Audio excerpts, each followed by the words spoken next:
Blog Talk Radio. Blog Talk Radio.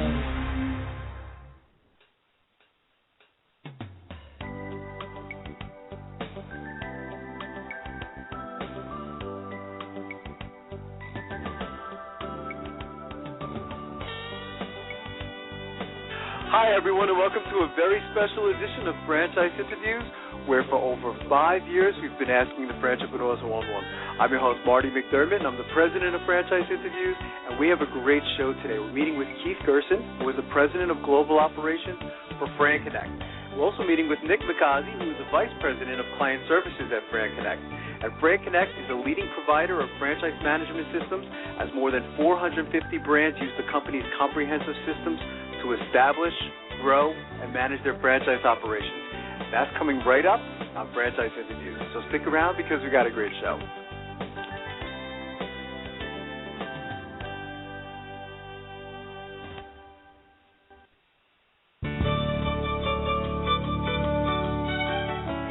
Are you one of those special people who are willing to go after your dreams and goals? Are you ready to fulfill that dream of owning your own business with the security of a proven brand? The opportunity to take control of your future and own a Rita's Italian Ice franchise is within your reach. Rita's is seeking success-oriented individuals who are ready to make a change in their life, and Rita's offers unparalleled training and support to assure your success.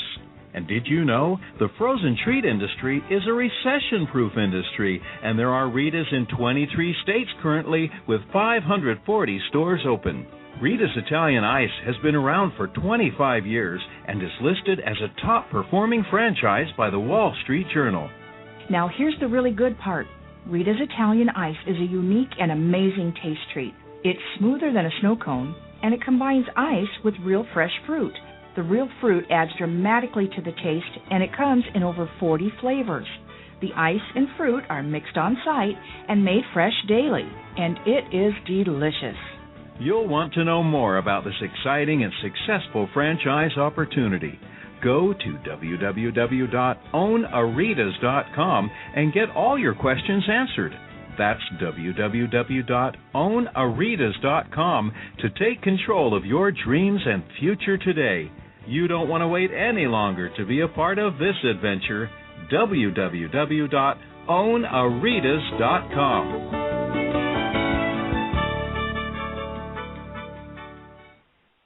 Franchisers, are you looking to reach aspiring entrepreneurs looking to buy a franchise? Are you looking to reach a highly educated audience on franchising? For over 4 years, Franchise Interviews has been giving an up-close, behind-the-scenes look at franchising and entrepreneurship through our website, franchiseinterviews.com, where you can hear and read interviews as well as get inside tips from some of the most successful sources in franchising. Check out our weekly franchise radio show, where each week you get to hear a new interview with franchisers, franchisees, franchise authors, franchise experts, and attorneys, and our podcast, Great Quotes in Franchising. Get 3 months of free advertising when you sign up for our 1-year package. For more information, go to franchiseinterviews.com or call us at 610-905-2919. That's 610-905-2919.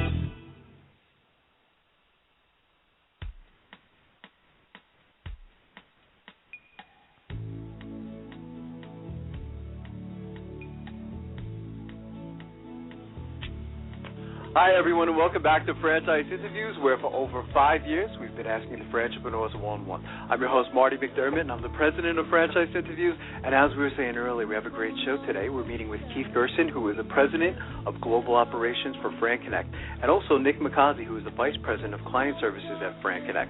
And FranConnect is a leading provider of franchise management systems, as more than 450 brands use the company's comprehensive systems to establish, grow, and manage their franchise operations. Hey, Keith. Hey, Nick. How you guys doing today? Welcome to the show. Hey, good morning, Marty. Thanks for having us. Oh, it's my pleasure, guys. We would like to ask our guests, where are you calling from this morning? Just outside of Washington, D.C. in beautiful Reston, Virginia. Oh, great. Good. How's the weather down there today, Keith? It's looking good right now, but for people that like spas, I think they'll be quite comfortable this afternoon. That's good. And welcome to both of you guys. Both of you have an interesting background. I thought I would start with you, Keith. And, I know you've been involved in franchising. You've worked with a number of different franchises. Maybe you could talk a little bit about, your background and how you ended up at FranConnect.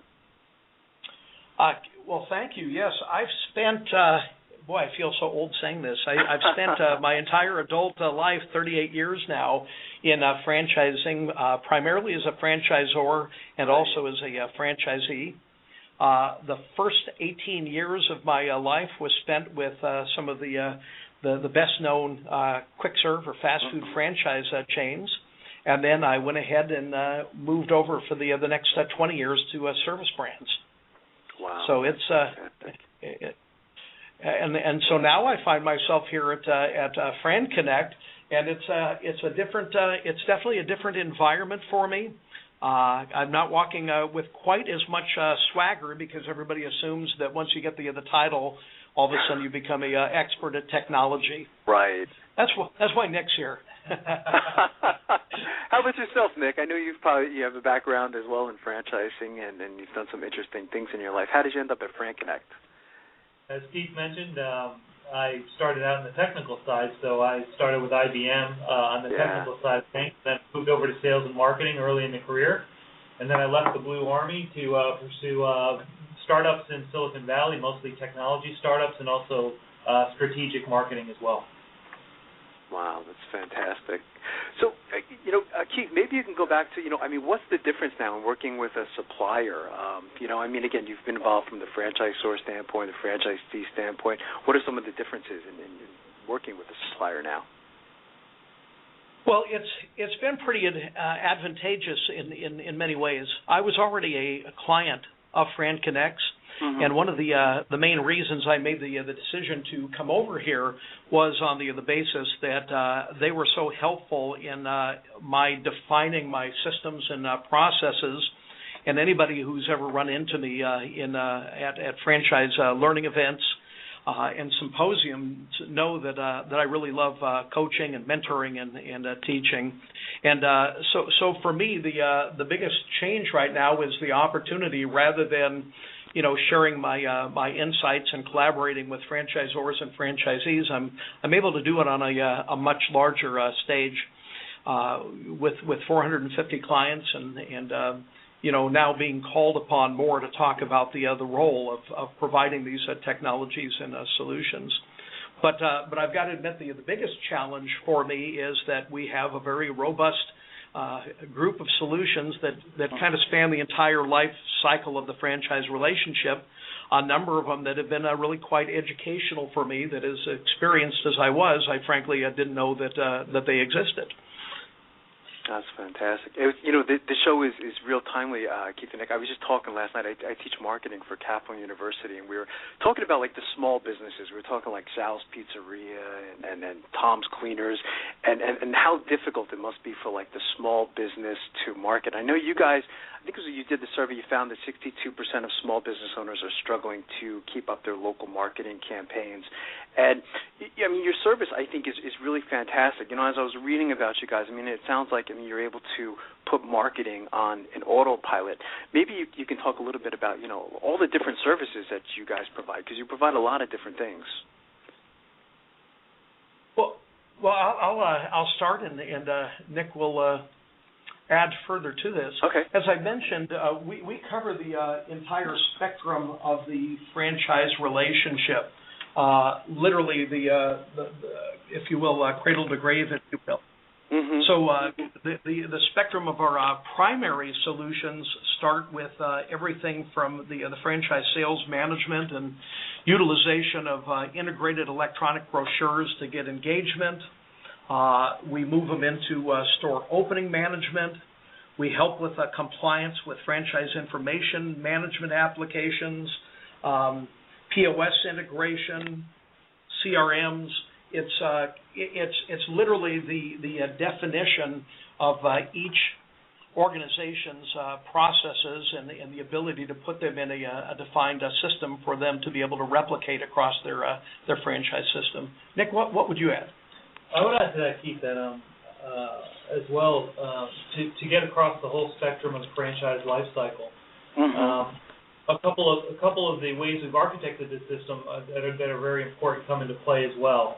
Again, Keith mentioned we go all the way from sales through operations, and the reason is so that you can. We also are a modular platform, so you can buy what you need when you need it, but you can grow into those other areas as you grow as a system. So to think that small companies don't need these kind of systems is, we would like them to start out wherever they can start out. But we're a software as a service delivery system as well, so we alleviate all the infrastructure on the franchisor side and the franchisee side. We host everything. And a lot of our clients consolidate systems around FranConnect so that they have one system to go to, if you will, and that creates a lot of efficiencies. You mentioned the clients, Nick. I mean, who is your ideal franchisor and client? I mean, I think we're up to like about 2,500 systems out there and like 750,000 franchisees. So who would you say is your ideal franchisor or client? Well, I would say for starters that most franchisors don't necessarily begin with the end in mind. And so they start by creating systems and programs and inadvertently create silos. So one of the more optimum fits for us is when the franchisor really gets to the point. It's a bit of a tipping point that they're finding it very difficult to consolidate the data to effectively apply solutions across the system because the systems just don't speak with one another. There's no way to be able to aggregate the data. So on one hand, you have an optimum client who's somebody who's just gotten to the point that they realize that they're not going to get any bigger, and they're certainly not going to get any better without creating that notion of one voice, one way of doing things, and having basically one system across the platform. On the other hand, having worked for emerging brands, there are plenty of franchisors that are coming into the space that are not wanting to reinvent the wheel. They don't want to, pay the millions that so many have had to learn the hard way, and they want to get it right from the get-go. And so, because as Nick mentioned, we're modular in nature, we've got the ability to help start to onboard somebody with specific needs, but it's a system you can't outgrow. So as long as somebody is committed to really excellence and improving their systems, they're an ideal client for us. Gotcha. So it doesn't really matter about the industry, I guess you would say, Keith. I mean, I guess we're up to probably about 80 different industries of franchising at this point. Is there a particular industry that you target, or again, like you said, it's pretty much open? It's really open. I was hoping to have gotten a count on how many different industries that we represent. I would say that my best guesstimate is, though, that there's probably anywhere from 80 to 84 different represented industries. I would say that heretofore we've got in excess of 50, and we kind of break them into quadrants from retail organizations to service organizations, and we have yet to find one that really hasn't been able to benefit from the solutions. Wow. So, I mean, you've been doing this, such a long time, Keith and Nick. Why do you think so many small businesses struggle with their local marketing? And maybe you could talk about how, like a Zcubator can solve this problem. Well, first of all, I want to start. We just had an interesting survey culminate last week through a polling of clients and non-clients. And so I think that the first point of beginning is recognizing that this, the execution of marketing programs is probably one of the single business challenges that we're experiencing. I'll start. I know with the IFA put out an economic business outlook report update recently, and though everybody is optimistic about the fact that things are turning around and they were seeing more improvements. The fact is that gains are still low to moderate. Yeah. And I thought it was really interesting picking up on the fact that franchisees were significantly less optimistic than their franchisors about the prospects for their improved consumer sales in 2012 and beyond. So I think that the survey information that we collected was pretty powerful. When we asked what has the most impact on a franchisee's growth, 67% of our respondents indicated executing of marketing, sales, and activities. Wow.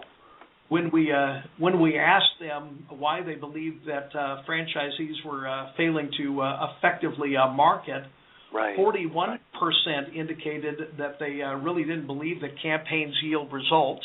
Wow. And that the 26%, in addition to that, thought that the programs were too overwhelming and complex. So finally, I'll give you one more data point out of this survey, was that if in fact we buy into the notion that the success of a system is directly dependent on the franchisee's ability to market and sell, we also have to look at the reality that 47% of respondents indicated that their franchisees are spending less than 10% of their time in effectively marketing and business generation. 7% didn't know, and 37% would put it in the 10 to 24% range. So knowing that franchisees and people in general don't do self-destructive things on purpose, right. We set out to identify over the last year what the biggest challenge is. And I think that it is very Michael Gerber E-Myth-ish, if you will, in the sense that we've identified that most franchisees are they're operators and not marketers. Wow. And that most franchisees do not have the professional training or the ability to market the brand and attract new customers. And I would further add, I think that that's being exasperated by the fact that there is exponentially more traditional and digital marketing channels that a franchisee has to manage in the last few years, and it's they're just basically telling us that it's too complex, it's just too much. It's interesting that you say that, Keith. I mean, we've done some shows, talking about things like social media and things like that, and it seems like it must be very overwhelming. I imagine that Zcubator, assists franchisees with things like social media. I know also you guys get into assisting with customer feedback and ad building and things like that. Maybe, you or Nick can kind of expand a little bit with that as well, because I know that's a big challenge as well today. Well, certainly. Let me just preface really quick by saying that there are many tools out there that are great and outstanding on their own merits. Right. But the challenge is that we as franchisors and we as marketers want to help our franchisees, and we don't realize that by giving them all of these disparate solutions that we're actually achieving one goal at the preclusion of another. And so the notion right now that we have is that anything that's surrounded by unpleasantness and difficulty is not going to be surrounded by people. Franchisees find it very difficult to log on to platform after platform after platform. Each is inherently different in their own rights. Running the software is like running the cockpit of a 747. And then the biggest issue is that these solutions, again, may be great, but they're disconnected and they're siloed.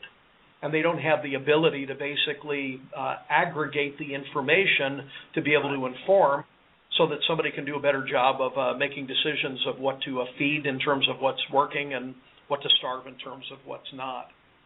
So we've basically created a singular platform that allows these various marketing solutions to be united across the common platform, where your prospects and your leads are flowing directly into a CRM, and where you now have the ability to be able to do targeted smart marketing, where you now have the ability to run ROI and analytics just from a central platform, and it just ties all of these disparate solutions into one place with just one login.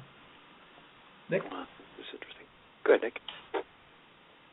To add on to that, I would say that we have a couple design points in the Zcubator philosophy that we try to stay with. Seeing the problem that Keith was just talking about, we were trying to address that through a couple different ways. One thing we want to make sure we enable is for the franchisor to maintain brand consistency and brand identity throughout the distribution of materials and marketing channels to franchisees. So throughout all the channels, we've given opportunities, like in the ad builder, for example, to create modifiable either coupons or direct mail pieces that can be modified locally to give that local marketing emphasis, but maintain brand consistency. Same kind of idea with franchisee websites or local websites. Have a way for franchisors to really dictate the design and the general branding, but have localization possible on those websites by franchisees. That also works for Facebook, for example, with our Facebook Manager. You can manage with the parent-child relationship that Facebook has given us now in the franchise arena. That's well and fine, but we really don't have reporting around that with just that relationship and just that capability.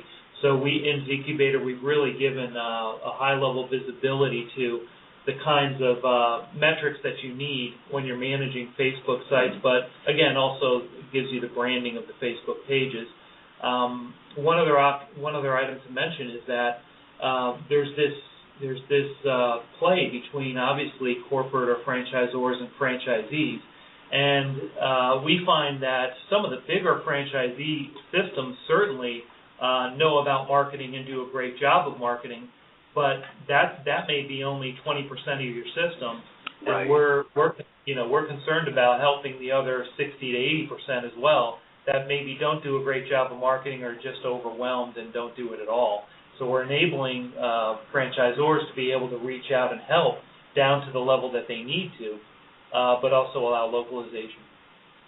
Yeah, I like how you use the word overwhelmed too, Nick. I was doing an interview for it's another radio show I do for Kaplan University. It's called the Collegiate Entrepreneurs, and we were interviewing. It was like a day spa kind of thing, and she said the same thing. We started. Some of the students were asking about Facebook and how you use Facebook, and she said, she just doesn't have time to do it. She said it was just overwhelming for her. So. I appreciate that you said that. I think you might have hit on some of them, but maybe if you could talk a little bit about the 9 applications included in Zcubator, if you want to address that. Well, yes, and I would say actually that there's a 10th, and then there's some subcomponents that are critical. In terms of the suite of services, I would mention that pay-per-click and AdWords is something that is a critical and complex realm, and the notion of what we're doing right here is trying to autopilot as many of these functions and features as we can to make it really easier for franchisees to not have to master these, but yet get the results and the accountabilities, and to be able to utilize them in a CRM. I think that I'll talk specifically also about the tools that now allow you to be able to do targeted direct mail, in which you now have the ability to track not only who your customers and what that transactional history is, but we spend so much time on social media, but oftentimes it's a rarity in which somebody can actually come back and track it to ROI. And so so the whole notion of the some of the more powerful aspects in my mind is to be able to do trigger-based marketing, to give the franchisees, just with the ease of execution, a 3 or 4 step process to be able to execute print campaigns and to print email campaigns without having to take CSV files to upload them to outside services, etc. Wow. So what would you say the goals are? I guess for you guys, Keith, if you could look at a crystal ball, several years down the road, where do you see yourselves? Well, again, and maybe this is just a personal passion and bias on my part, but I think that this is really, again, an execution crisis of sorts that we're seeing across franchising, and we are committed to not only enhancing our abilities through the technologies to help those that are reliant and dependent upon local store marketing. We also see ourselves evolving our skills as a consultant services provider and helping, because, again, I'm looking at these statistics that are showing us that very few franchise systems actually have really defined what their marketing process is, and franchisees have yet to really sit down with their franchise field consultants or business development consultants and define exactly what they are willing and able to do in terms of executing the system. So I see that in the next 3 years, this will probably become the single largest focus of our growth initiatives, and we're quite convinced that this is going to represent or increase our effectiveness by another 50% over where we are today. Yeah, I agree.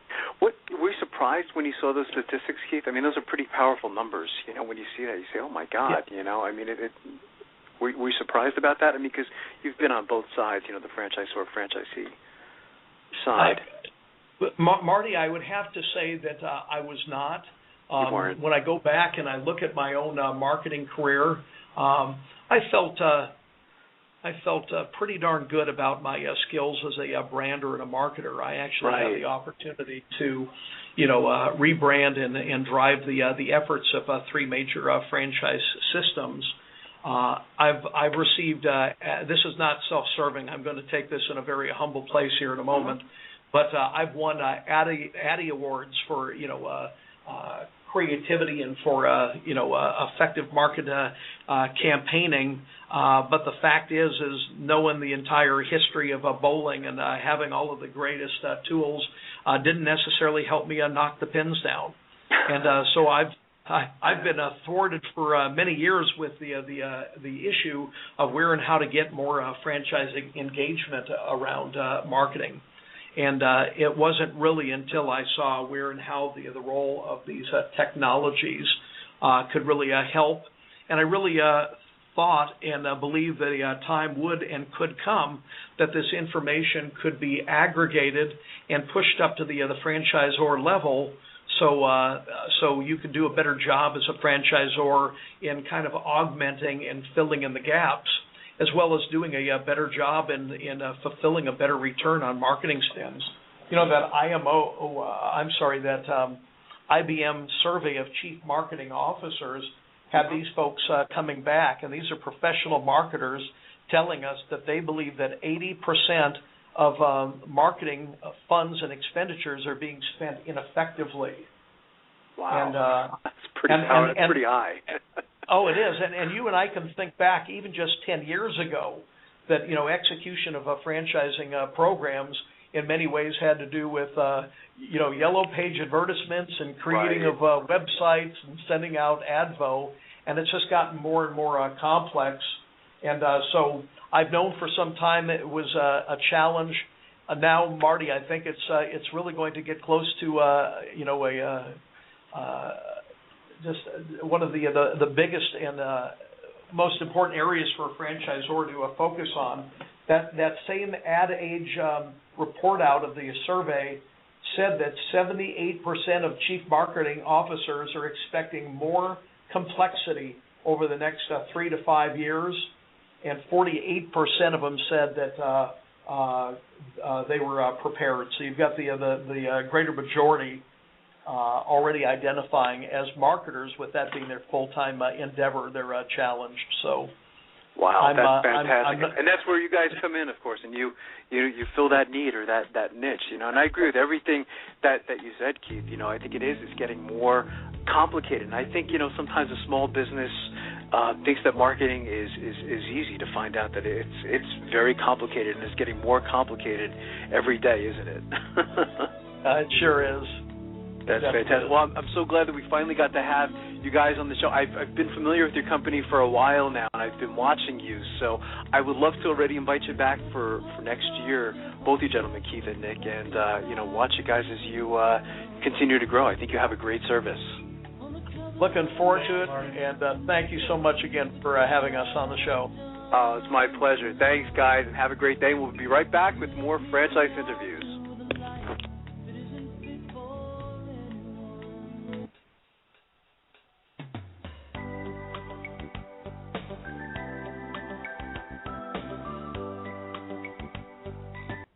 Franchise Interviews. For over 4 years, Franchise Interviews has been giving an up-close, behind-the-scenes look at franchising and entrepreneurship through our website, FranchiseInterviews.com, where you can hear and read interviews as well as get inside tips from some of the most successful sources in franchising. Check out our weekly franchise radio show, where each week you get to hear a new interview with franchisers, franchisees, franchise authors, franchise experts, and attorneys. And don't forget to listen to our podcast, Great Quotes in Franchising. For more information, go to FranchiseInterviews.com or call us at 610-905-2919. That's 610-905-2919. Need a business loan? Talk to Diamond Financial Services, the experts in franchise financing nationwide. Whether you're looking to start a franchise, acquire an existing franchise, or expand your territory through opening new locations, Diamond Financial stands by your side start to finish. From pre-qualification to packaging and presenting your application to securing a financial commitment and through the loan closing process, Diamond Financial is there. While you're waiting, thousands of others are making their financial dreams come true. Don't wait any longer. Pre-qualify now by completing a confidential, no-obligation financial analysis. Let's face it, traditional banks just aren't in the business of financing small business. At Diamond Financial, we specialize in securing franchise loans from $100,000 to $3 million and equipment leasing up to $150,000. Let us help you get started. Go to www.franchisefunding.net or call 877-508-2274. That's franchisefunding.net, 877-508-2274. Hi everyone, this is Marty McDermott from Franchise Interviews, and welcome to another edition of Great Quotes in Franchising, where each podcast you get to hear a great quote in franchising. Today's podcast is being brought to you by Diamond Financial Services, and Diamond Financial is the nation's #1 source for business loans with over 50 years of combined experience. Financing solutions can be applied to business acquisitions, franchise purchasing or startups, building and leasehold improvements or expansions, equipment purchases, debt restructuring, working capital, franchise fees, or buying out of partners. Today's great quote in franchising comes from Karol Mercurio of Matchpoint. And Karol had excellent advice to aspiring entrepreneurs looking to buy a franchise. And one of the things that they should consider is image. Listen to what Karol said. I thought it was brilliant. I want to talk a little bit about status. It's one of my favorites because a lot of the franchising concepts are not high status.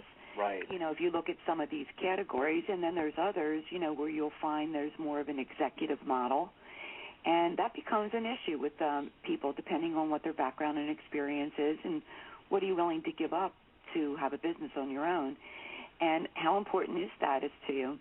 And the way I break it down is if you were at a neighbor's for dinner and somebody asked you what you did for a living, how important is your answer? That's interesting. And for some people, it's very important. And when you go through this process with a lot of people, it really comes down to what's more important, what's on your business card or what's on your deposit slip. Right. And, I always use the example of, I would say the most common answer to things that people wouldn't do that are relative to status is I wouldn't pick up garbage. Right. It's kind of an interesting answer because if you look at that industry of the trash industry or garbage industry, there isn't probably one person out there that doesn't have trash. Exactly. Or doesn't know somebody that has trash. Right, absolutely. So, you have to think about what are you willing to do if the industry is probably one of the biggest and best industries that everybody needs? It's recession-resistant, internet-proof. That would be trash. And, of course, I always throw this little bit of humor into this equation here that my husband's in the trash business and has been for many, many years. And I live in New Jersey with an Italian last name, so I tell people there you go, stereotype. Be very careful how you deal with me. But, of course, if they don't get that humor, it's not very funny. But what you really want to think about is, how do you feel about negotiating deals with CEOs or presidents of companies, or are you okay with dealing with, the everyday consumer, or dealing directly to the consumer, or should it be business to business? Because there are different franchises that fit into those categories, or even if you look at retail, so that it may not be visible to the consumer, but there are retail businesses that will do business to business, deal with other business owners, as well as the consumer, which is a major plus because you have two ends of dealing with business rather than being limited to one. But you really have to determine, what is it? If you want a high-status business, then that will put me in a direction that would be very different than a Dunkin' Donuts, for example. Right. Although some people would put some of these food concepts into high status.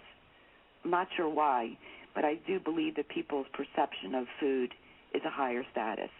That's interesting. But there are certainly a lot of things you can do that go outside food that, you can be a consultant in different areas that would be more executive-type models, or with a lot of the franchises, if you're looking for an executive-type model, it may be in a traditional type of business, but you become the manager of that business as opposed to getting your hands dirty every day. So you can still develop that into more of an executive model. Right. And, what kind of products or services do you want to offer your public? Because that may limit some of the things that you look at if you shy away from certain industries. Interesting. But it is something that you really want to think about, how important is status. And, I always use the household cleaning industry as an example of that as well. It's a very big business today. It's a business that's changed through the years because of dual-income families, that it almost becomes a necessity rather than a luxury. But a lot of people will be embarrassed to say that I clean toilets for a living. Right. And the perfect example in that industry, when you look at the business model, it's not about cleaning toilets at all, because that's not what you do. Right. It's about sales, marketing, and management. Exactly. So, again, you're looking at what is the business model itself. So put the industry aside, look at the model, and how is that going to work in your community. Such a good question, though, Karol. People really is. Sometimes everything they're thinking about with investing in a business is when you tell people at a party, what do you do? I mean, that's a great question. People don't want to be embarrassed by saying what they do. If you really think about it, I would say, the common denominator with people when you have a discussion is what do you do for a living? And when I tell people I'm self-employed, it doesn't matter what I do. I think they're impressed with the fact that I own my own business. So I think business ownership in itself brings a certain level of prestige, because there's so many people out there that I think would want to own a business, but they don't have the courage to do it. So they admire somebody that does. There's a pretty popular, fast-growing franchise that involves, it's pet waste removal. Right. It's a big business. When I saw it, I'm like, do I want to tell people that I do that for a living? And I thought about that when I saw that type of franchise that. A lot of people are pet owners, and that's the type of service that's needed. Right. I guess it takes a special type of person to. and they're making a lot of money doing it. Exactly. Right. If you could put the status issue aside. Right. You're absolutely right. And, to kind of summarize what we've spoken about, all these different characteristics are things that you really need to write down and think about and put on a piece of paper.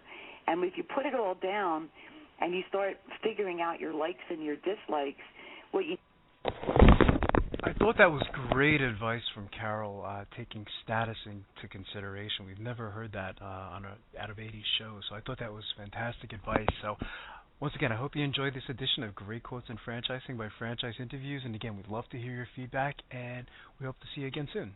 Take care, everyone.